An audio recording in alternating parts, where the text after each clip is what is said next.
Hello, good people of YouTube. Mountbatten here. And today, I'm bringing you guys my top 5 underrated ships list. Now, this is a list of ships that, in my opinion, either have a bad rap or don't really get the credit that they deserve in today's World of Warships, and you typically don't see too many of these ships in battle anymore.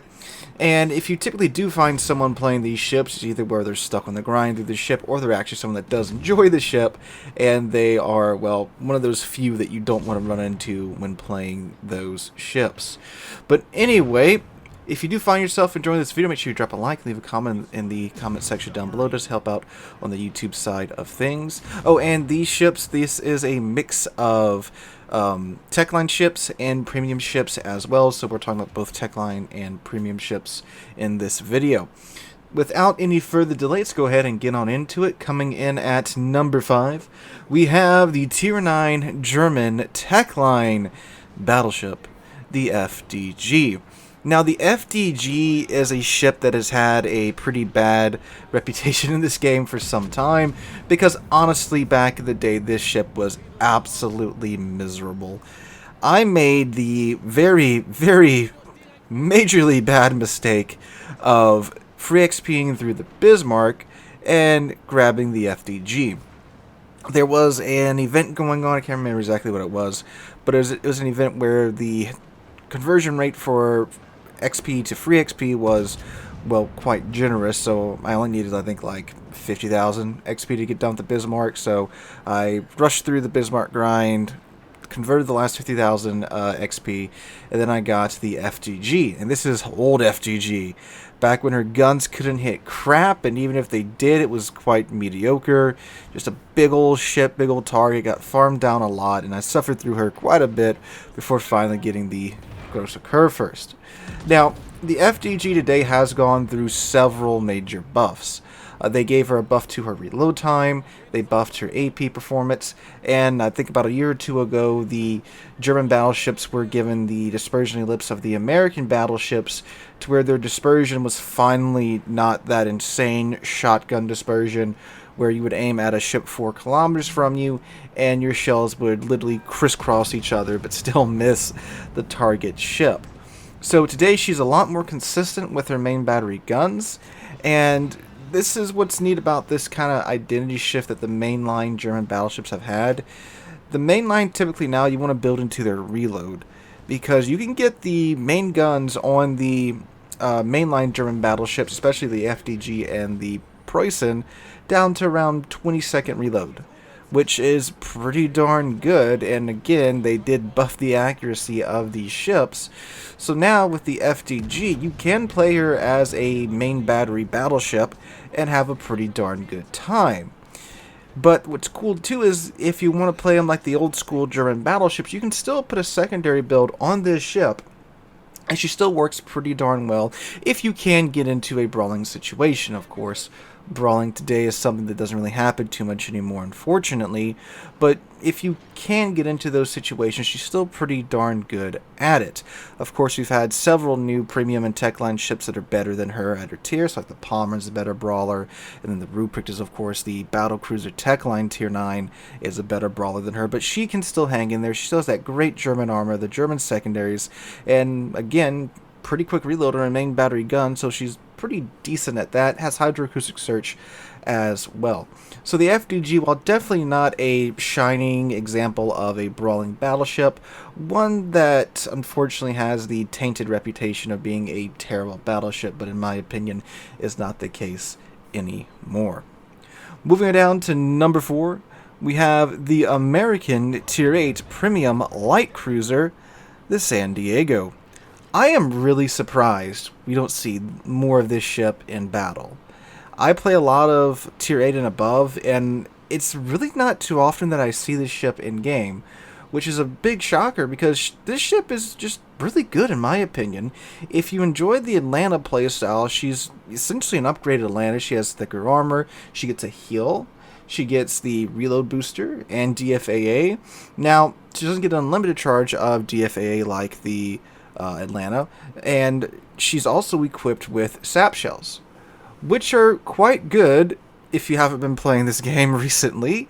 So you have an Atlanta with sap, with a reload booster, with better armor, and with a heal at tier 8. All that just sounds better in my opinion, except for the being at tier 8 part, because yes, you can get double up to tier 10. Despite having slightly better armor than the Atlanta, you can still get vibe checked by battleships, because you can see tier 10 ships like the Preußen and the Yami and the Thunderer. They can, of course, clap you in one salvo, but, I mean, if you've played Atlanta, you know how to play this thing to avoid that, because anything could look at Atlanta at tier 7 and just destroy it by blinking at it, but the San Diego gets a heal. And sap. Again, sap is great for absolutely ripping apart DDs and light cruisers, and really anything that's slightly armored, sap will do a lot of alpha to it. So, couple that with the reload booster and the amount of guns that the San Diego has, if you catch a cruiser or a battleship that's, not paying attention, you can, hurry up, pop out of cover, dump a bunch of rounds into it very quickly with your reload booster, and easily have chunked them for 20k, then zip back into cover. And our torpedoes, just 5km torpedoes instead of the 4km torpedoes of the Atlanta, so you have a little bit more range there on the torpedoes, but you can make those torps work. And I don't know, I just really like this ship. I'm not really good at light cruisers. I'm a lot better than I used to be, of course, but I'm no pro by any stretch of the imagination. But this is one that tends to never really fail me. Again, great for dealing with DDs that you get caught out in the open. The ballistics are pretty comfortable as well. Sap is great. So, yeah. Again, I'm just surprised we don't see this one out a bit more than we do. I mean, it's one of the few good AA boats as well at tier 8. Again, with all the complaints about CVs and stuff, if you want a cruiser that can handle a CV, I mean, heck, the San Diego is really darn good at it. Again, this is just a shocker for me that we don't see more San Diegos running around. I guess, it is still a light cruiser. It is still an improved Atlanta hull. So yeah, if you do get caught out in the open, you're going to probably have a bad time. But I don't know. I just really enjoy this little cruiser.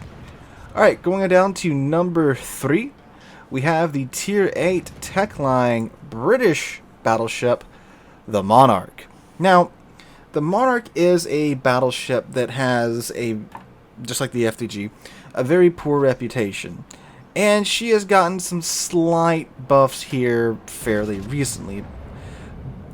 But still, her reputation is still that of being a terrible tier 8.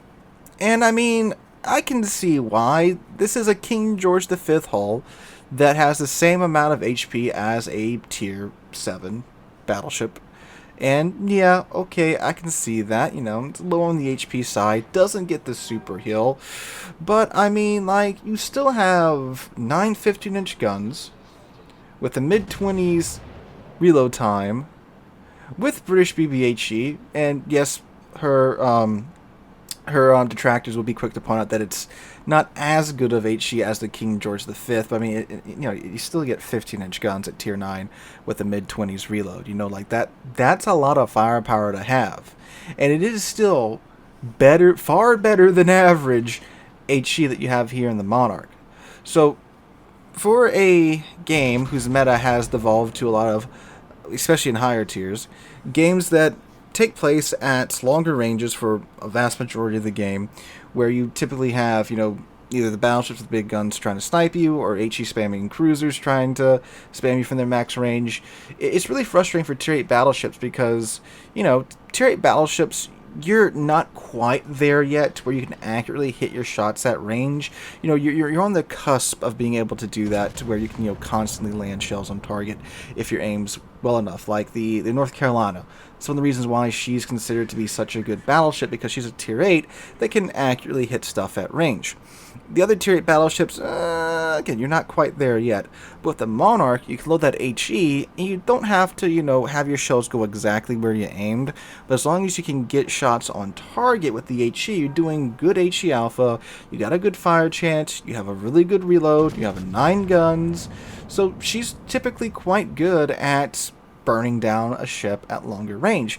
Great off-flank ship, a terrible ship that for the enemy team to have to push into if you're in it, and of course a terrible ship for you to have to push into if the enemy player is in it. And keep in mind, she still does have 32 millimeters all around the ship, so she can, face tank just as well as any other Tier 8 battleship. Size a little bit more squishy, but I mean, hey, there's that. It does have the British BB short fuse AP, so if a cruiser does pop out, you put AP in the tubes, and then you vibe check it back to port. So, a ship that has constantly just been talked down about around the community that, in my opinion, was never really that bad in the first place, and today, with the meta being what it is, has kind of come into her own now. Again, I'm not trying to say it's some amazing Tier 8 battleship that's been, amazing this whole time or anything like that. No, but it's just really not as bad as she's made out to be, in my opinion, at least.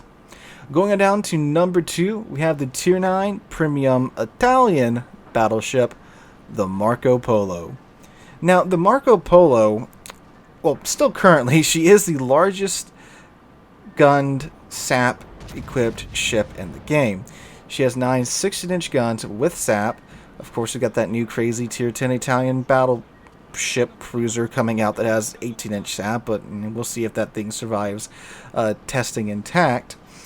The Marco Polo is a ship that can be very frustrating. But, good lord, when things start to go your way in the Marco Polo, they go in your way very well. The reason why we don't have any large gun SAP ships in the game is because SAP is kind of cracked.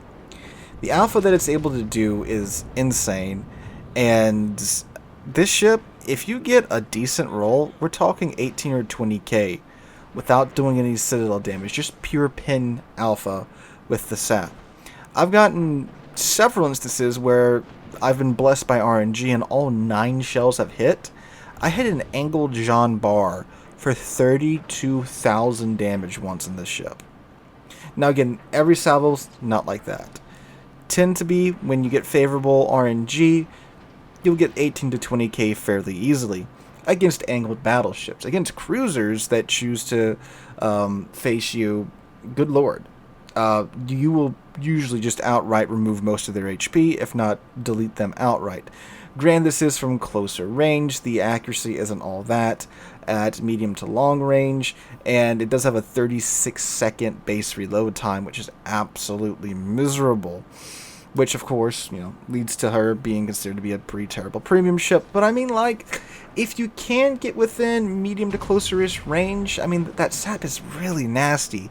And she still has 16-inch Italian AP, which hurts like hell as well. So if something like a battleship does show you broadside and you got your AP loaded up, it's going to be a very bad day for him. Not to mention, too, the Marco Polo is actually pretty tanky. It has really good armor, especially angled in from the bow. You can tank a lot from that position, just like the other Italian battleships. Now, she doesn't get the exhaust smoke, so it does hurt her a bit more, in my opinion. But I mean, like, man, this is a ship that, when the things go right, she performs well. When the things go wrong, yeah, it does suck. But, I mean, she's not entirely terrible in my mind. They did buff her Sigma a little while ago. She's a lot more consistent now than when she was originally released. So, yeah.